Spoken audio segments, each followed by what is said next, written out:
الحقيقة تداولت الصحف المصرية والمواقع المصرية بقالها يومين، وأنباء انتشرت بقوة عن وجود كريستيانو رونالدو في مونديال الأندية، وبالأخص مع النادي الأهلي.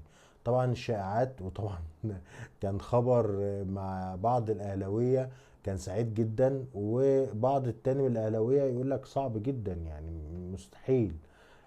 طبعا هو الموضوع طلع اشاعات، مفيش كلام من ده، واذا حصل هيكون من خلال تركي الشيخ، هو اللي ممكن يقدر يعمل حاجة زي دي.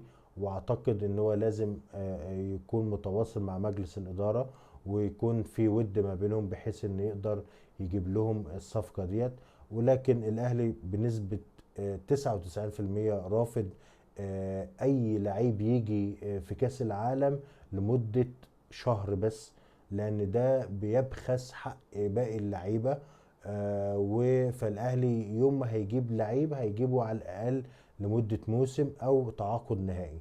فطبعا صعب جدا كريستيانو رونالدو، طبعا هو حلمه ان هو يلعب في كاس العالم للانديه، لان دي ما اتلعبتش الا اول سنه، دي السنه دي، وممكن ما يلحقهاش سنه 2029 لو كان يكون اكيد اعتزل. فحلم من احلام رونالدو.